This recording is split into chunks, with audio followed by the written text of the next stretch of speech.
Presidente de la Suprema Corte de Justicia pide a jueces tomar decisiones sin presiones públicas ni de interés particulares. El presidente de la Suprema Corte de Justicia, Luis Henry Molina, exhortó a los jueces a tomar decisiones correctas en base a la ley, sin coger presiones de opinión pública o de intereses particulares.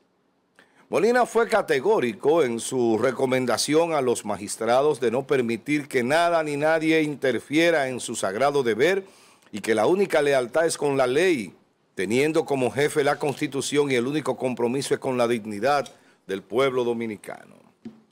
Llegarán días difíciles, llegarán momentos en que la decisión correcta será la más criticada, momentos en que la presión, la opinión pública o los intereses de la coyuntura intentarán doblar su criterio o ponerle una etiqueta, afirmó al encabezar el acto de designación e ingreso de jueces en la carrera judicial.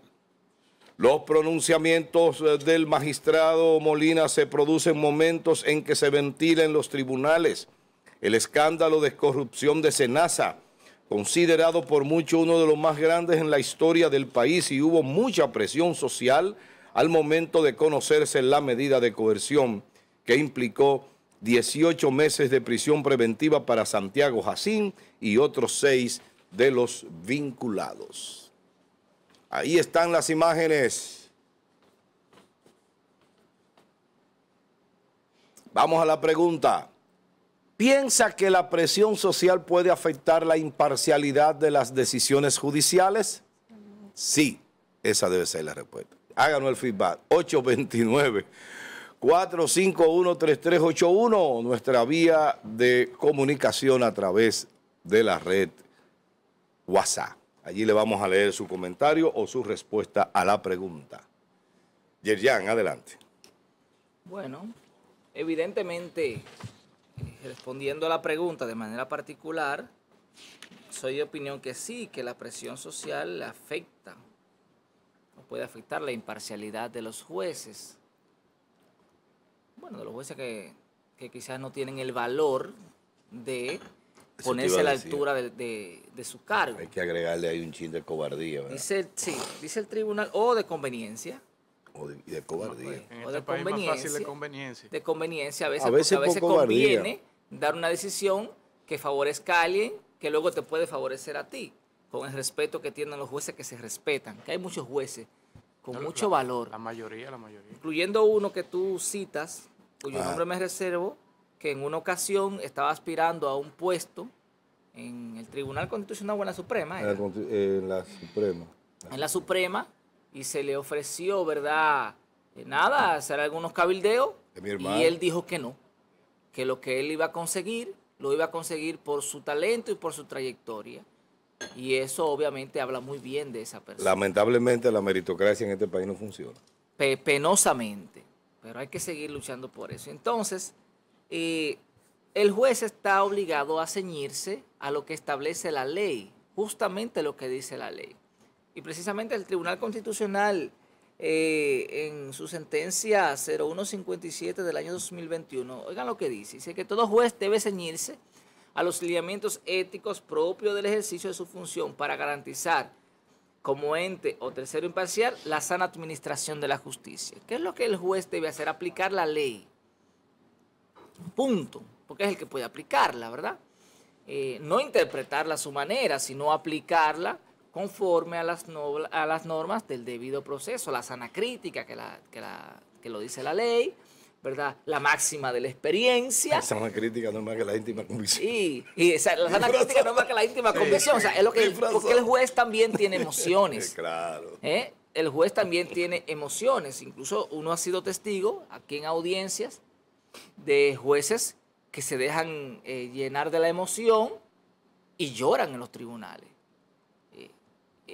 Yo lo vi eso y me impresionó mucho.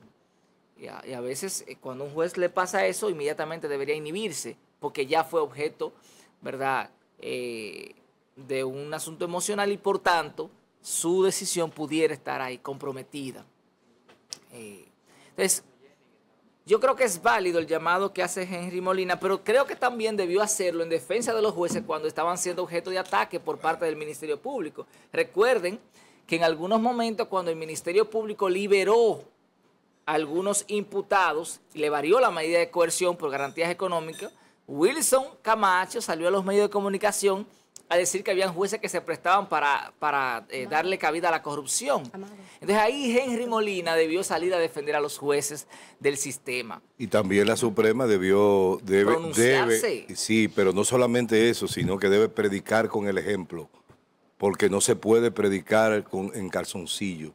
Tú no puedes predicar el evangelio, las buenas nuevas en calzoncillo. Entonces la Suprema también tiene que actuar, porque en muchas ocasiones la Suprema ha actuado desviada de su sagrado propósito de mantener la unidad y estructura del derecho dominicano. Tú oíste, Carolina. Bueno, en el contexto de la decisión, Carolina pregunta que en qué contexto se da. Bueno, en el contexto de la decisión tomada por los jueces en virtud de la protesta que se dio. O sea, se dio una protesta previo al conocimiento de la medida de coerción y eso parecería que se pudiera convertir en un mecanismo de presión para que los jueces decidan lo que el pueblo quiere. Y finalizo diciendo, tenemos que tener mucho cuidado. Ahora mucha gente lo está entendiendo. Cuando yo lo decía en el 20 nadie me entendía. Decían que yo era PLDista porque mucha gente se va por la tangente. El mejor ejemplo del derecho específicamente penal es el juicio de Jesucristo. Las emociones. Pilatos, que no quería meterse en un lío con la sociedad y tampoco quería condenar al inocente, le dice al pueblo, bueno, yo no encuentro pecado en este hombre, ¿qué hago? Dice el pueblo, crucifícalo. Y como él veía que eran más, la emoción, dijo, bueno, problema de ustedes. Y entonces, ¿qué hago? ¿Jesucristo o Barrabás? No, danos a Barrabás y crucifica a Jesucristo. Eso es como un ejemplo jurídico, no desde el punto de vista, ¿verdad?, religioso. ¿Y qué hizo él? Se lavó las manos. Por eso hay que tener cuidado de no dejar que las emociones y las presiones lleguen a los tribunales, porque entonces estaríamos cometiendo lo mismo que se hizo con Jesucristo, claro, salvando la distancia. Se decía, perdón, Amado, porque los abogados, sobre todo del principal imputado, el caso Senasa, ha referido que las medidas o la forma en que se ha manejado el proceso ha sido por presión social. Generalmente lleve de los abogados. Lo utilizan como... Lo está diciendo otro abogado. Exacto. No, lo utilizan como defensa. Exacto. Como defensa para decir que no se está haciendo de manera adecuada y en busca de limpiar un poco la imagen. Cuentan que Abraham Lincoln una vez en un tribunal en Estados Unidos planteó un asunto jurídico, ¿no? Y entonces consiguió ganancia de causa. En la tarde volvió al mismo tribunal y planteó totalmente lo contrario. Y el juez, que era el mismo, le dijo, pero usted dijo esta mañana lo contrario. Dice, no, es que yo estaba equivocado esta mañana. Pero ya lo había conseguido. Claro. Entonces, no se lleven de abogados. Bueno, adelante, Carolina. Yo lo iba a referir a algo. No, bueno, adelante. Con respecto a lo que tú decías, Amado, y lo que decía también Yerjan, el juez es un ser humano, el juez tiene redes sociales, el juez ve televisión, el juez interactúa, tiene opiniones, entonces el abogado tiene amigos, o sea, es un ser humano, independientemente de lo que establezca la norma. Y las emociones es el sentimiento más fuerte que dirige a un ser humano, independientemente de la convicción, de lo que sea, pero tú te mueves más por una emoción de inmediato, o sea, la inmediatez, que por un dogma, pudiéramos establecerlo así, que es la ley es un dogma. Entonces los abogados se aprovechan de esa circunstancia. Nosotros hemos visto abogados tratando de que un juez se pueda distraer contando mosaico, parándose en un momento donde no se tiene que parar, o sea, una estrategia, y esas son parte de las estrategias de los abogados. Bien, sí, mira, específicamente, y no solo con el caso de Senasa, y Yerjan ponía los ejemplos de casos importantes anteriormente, que ciertamente fue un defensor de los procesos que se cumplieran de manera adecuada, porque cualquiera se puede ver definitivamente involucrado, sea usted funcionario o un ciudadano común. Y lo que refería en este acto de ingreso de jueces a la carrera, llegarán días difíciles. Yo creo que esos días llegaron ya. no sé si qué más podría pasar. En todo el contexto, en todo el sentido de la palabra, nosotros no imaginábamos ver lo que pasó en el gobierno anterior de Danilo Medina, donde se visualizó y se sintió y fue muy burda la manera en que manejaron los recursos del Estado y con lo que ha venido pasando ahora con el caso Senasa. Él dice en el día de ayer llegarán días difíciles. Yo creo que esos días llegaron. ¿Qué más podría pasar en el comportamiento de gente que dirige las arcas de la nación? Y entonces ahí viene la parte judicial y de quienes están o tienen bajo su responsabilidad la toma de decisiones que no se vean viciadas, que básicamente es lo que refiere. Y cuando hablaba del contexto, porque me llama la atención que precisamente él refiriera esto y que era como un modo de consejo, de orientación a estos profesionales que ingresaban el día de ayer. Y la nota dice lo siguiente, o sea, se produce o se ventila, el magistrado se produce, hace estos referimientos en el momento en que se ventilan en los tribunales estos importantes casos de escándalos de corrupción.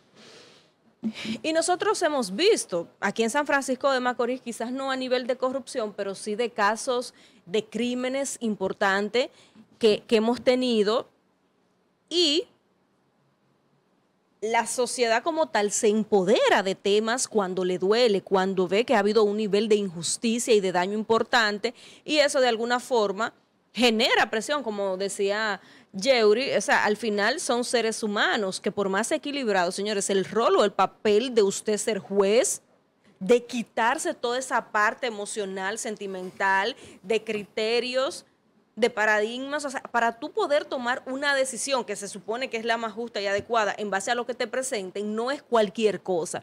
Y lo más mínimo la puede viciar a que no se tome la decisión más adecuada. Aquí en el sistema de justicia nosotros tenemos muchísimas situaciones, muchos temas de que no es justo, es lo primero, que no es justa, de que hay muchos vicios detrás de la misma, de que hay muchas artimañas detrás de la misma, de que tú no tienes una garantía o esa seguridad de confiar, de transparencia en muchos de los procesos o casos que vemos. Señores, aquí hay temas que la sociedad ha debido de empoderarse y otros que, aunque haya habido empoderamiento, sabemos que el poder, el dinero, tiene mucho más peso. Tiene mucho más peso. El caso del Jet Set está en los tribunales y todo lo demás. Pero imagínense, ¿ustedes recuerdan lo que pasó en San Cristóbal? En el negocio de plásticos. O sea, cuando tú... La explosión aquella la que explosión, se llevó muchísimas vidas. Y la oficina, el banco de reserva que estaba al lado se fue también. Entonces, cuando tú observas... Muchas personal personas, del banco. Cuando tú observas, no hay una justicia de verdad tan equilibrada, tan justa, tan transparente. Porque en la vida, lamentablemente, y eso aplica para el país, para la justicia dominicana y para otras justicias, la gente vale o se le juzga por lo que es y lo que tiene. Ustedes ven que cuando se está en oposición, y qué es lo que pasaba en los gobiernos pasados, y en en los gobiernos pasados y la manera en que la justicia actuó, que ciertamente hay una diferencia del trato, eso es muy evidente, para eso no hay que ser un gran experto de tú ver que el trato no es el mismo, y se supone que a esto es lo que debemos de aspirar, a lo que decía el presidente de la Suprema. Es un tema más del momento, no pasa más nada de ahí, pero sí hacia eso es que debemos nosotros de buscar encaminar este país en el tema de la justicia. Muy bien, gracias Carolina. Adelante, Yeuri. Amado, señor, la diosa Temis, que es la diosa de la justicia, en alguna que no ve con la venda. Exacto, que no ve con la venda, en algún momento. La venda es de seda. Exacto, eso lo iba a decir. En algún momento se sube un poquito de la venda para poder observar si está en el lugar correcto para dictar la justicia. Simple como es. Si esas declaraciones de Henry Molina hubiesen sido en Suiza, por ejemplo, que se ejerce, o en Alemania, nación madre o padre del constitucionalismo, pudiéramos decir que tuvieran fuera de contexto por el hecho de que ellos, los jueces, al recibir la presión social, la van a recibir como tal, pero van a asumir el papel que les toca, que es el papel de cumplir con la norma, con la ley, ¿verdad? Pero estamos en República Dominicana. ¿Qué quiero decir yo con esto? República Dominicana, desde 1963, con la interrupción del juicio a Jorge Blanco, en 1986, ¿verdad? 1990, Amado, creo. El juicio a Jorge Blanco. Sí, a partir del 86, cuando vuelve al poder el Balaguer. Exacto, entonces se inicia el juicio en contra de Jorge Blanco, 86, Exacto. 87, por ahí. Es la primera vez en ese espacio de tiempo donde la justicia se ve enfrentada a un poder, a esos poderes fácticos que nosotros, los abogados, mencionamos mucho y que muchos nos enseñan en la universidad, que no se ven, pero están ahí. Ese poder fáctico del dinero que se ejerce desde el poder, es la primera vez que la justicia se ve enfrentado a esa realidad. Y sí es cierto, el problema en realidad en este caso no es la presión social.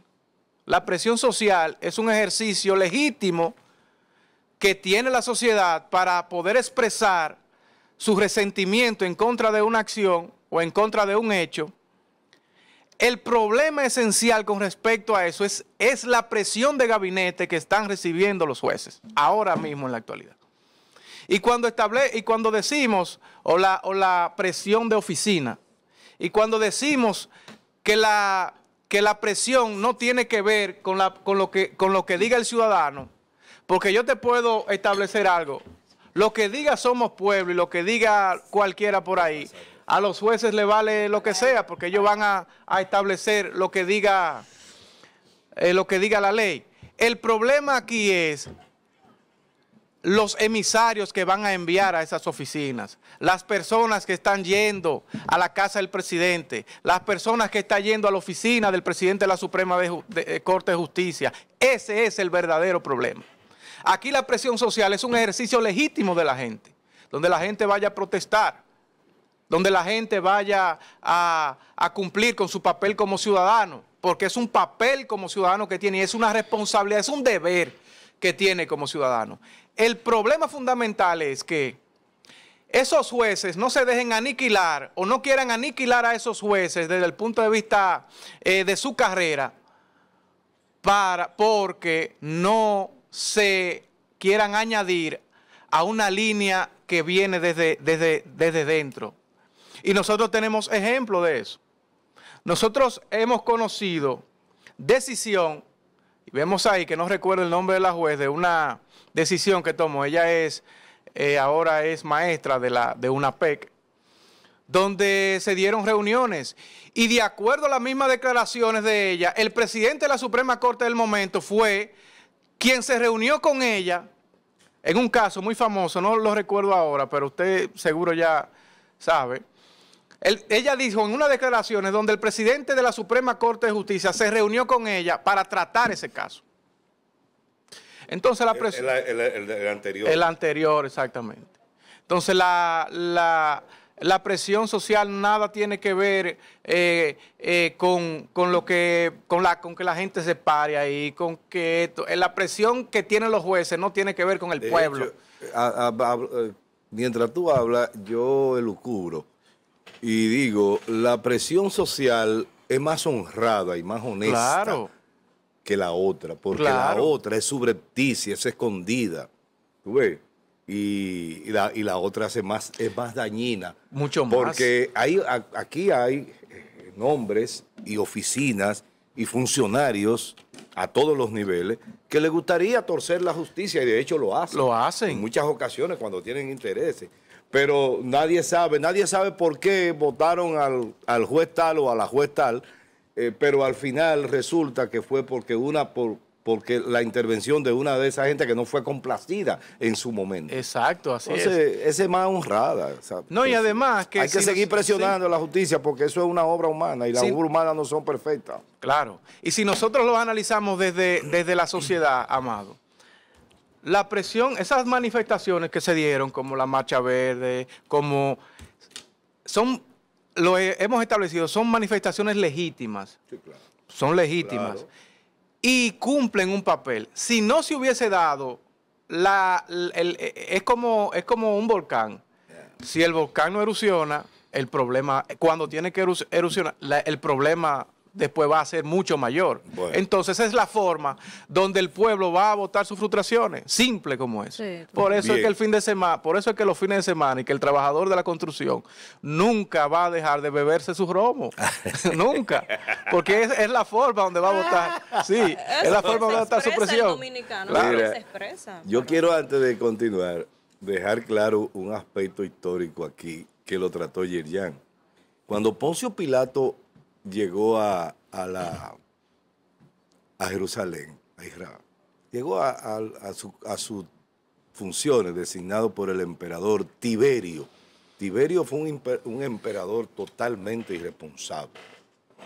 Se fue a vivir a Capri, a beber vino, a que le llevaran muchachitos y muchachitas. Sí, eso, le entraban a todo. Eran unos sinvergüenzones. Entonces, cuando él llega, había una revuelta, había una situación crítica, difícil. Y, en definitiva, él aplacó eso. De la manera como sabían los romanos aplacarla como imperio, lo aplacó por la fuerza, pero logró un cierto nivel de paz. Y cuando decidió lavarse la mano, fue porque entendió que ese era un tema religioso que competía más al Sanedrín que al imperio romano. Y decidió que ellos decidieran su asunto y por eso, o sea, lo que quiero dejar establecido aquí es que no fue por irresponsabilidad, sino por táctica política, que él decidió lavarse la mano. Y ese mensaje fue, miren, yo no me quiero meter en esto es un problema de ustedes, es su religión, yo no quiero meterme en la religión, porque él no quería que las cosas volvieran de nuevo. Y eso le estaba provocando una situación que pudiera, si el imperio romano tomaba una decisión en ese momento, quizás pudiera revertir lo que él había logrado. Realmente eso fue. Y sí, definitivamente es así. Lo que tú decías, el domingo, Jesucristo entró en un burrito, entró a Jerusalén con una multitud voceándole, Hosana, el hijo de David, bendito el que viene en nombre del Señor. Eso era lo que se voceaba en aquel momento. Ese era el rey, el enviado. Y el jueves, ese mismo pueblo pidió que lo crucificaran y pidió que soltaran a Barrabás y no a él. Entonces, eso es una... Rafael Fernández Valerio, alias La Masa, dice, ese es un ejemplo claro de cómo piensa la masa. Pero bueno. Pero es un ejemplo digno. De hecho, en la cátedra de Derecho Penal se habla, y del debido proceso, se habla mucho de eso, porque aunque tú dices que fue una táctica política, no dejó de ser una irresponsabilidad por parte de, en ese momento, de Pilatos, que debiendo hacer lo que debía hacer, no habiendo encontrado falta alguna en Jesús, debió liberarlo, obviamente, entonces se lo da al pueblo que él sabía que eso era Lo lo que pasa es que ustedes lo están abordando de posiciones distintas. Amado lo abordó de posición social y tú lo estás abordando de posiciones jurídicas. jurídicas. Sí, Mira, te voy a entonces, recomendar una obra. que la parte... Hay un libro que escribió Salvador Jorge Blanco, que dicho sea de paso, fue uno de los mejores técnicos jurídicamente hablando, uno de los mejores técnicos que ha dado este país. Un excelente abogado, Salvador Jorge Blanco. Escribió un libro que se llama Justicia y Prensa. Y en ese libro, Justicia y Prensa, es un libro viejo, porque ese libro lo escribió él incluso antes de ser presidente. Estamos hablando de un libro probablemente de principios de los 80, finales de los 70. Y en ese libro él hace un análisis, claro, de acuerdo al Código de Procedimiento Criminal Viejo, hace un análisis del juicio a Jesús. Brillante, brillante. Pero bueno, vámonos al tema brevemente porque ya me están haciendo señas, más señas que un tráfico. Miren, La justicia es una obra humana. Toda obra humana es falible y es inexacta porque nosotros somos una extraordinaria contradicción de lo perfecto. Eso dijo un cantante, una extraordinaria contradicción de lo perfecto. Sí. No hay cosa más perfecta que el cuerpo humano. Y el contexto, o sea, a ver si entendemos. ¿Por qué? No. Exacto. Ya hiciste el tema No, tuyo, ¿no? y a propósito de que dijiste de seña de tránsito, cuando entre Vladimir me gustaría que presentemos una imagen de la policía, la Policía Nacional en funciones de DGC. Maravilloso. ¿Dónde? Aquí en San Francisco. Bien, señores, entonces, eso que pasó, la presión, yo digo, sí, la sociedad tiene derecho, y les voy a decir otra cosa. Muchas de las decisiones que han tomado los jueces es para desgarrarse la vestidura, y eso es lo que provoca que la gente, en casos que le parecen importantes, no abandonen la calle y salgan a hacer presión. Pero siempre va a ser, y no siempre las decisiones que toma un juez, aunque a usted le parezcan incorrectas, son por presión de esos poderes fácticos que mencionaba Jerry Smith, o no necesariamente. Muchas veces son valoraciones, el juez tiene una decisión. Suerte que el sistema está organizado de forma tal que te da la oportunidad como derecho fundamental de que tu asunto sea verificado por otro juez de mayor jerarquía, a ver qué fue lo que pasó con el juez de menor jerarquía. Sencillamente.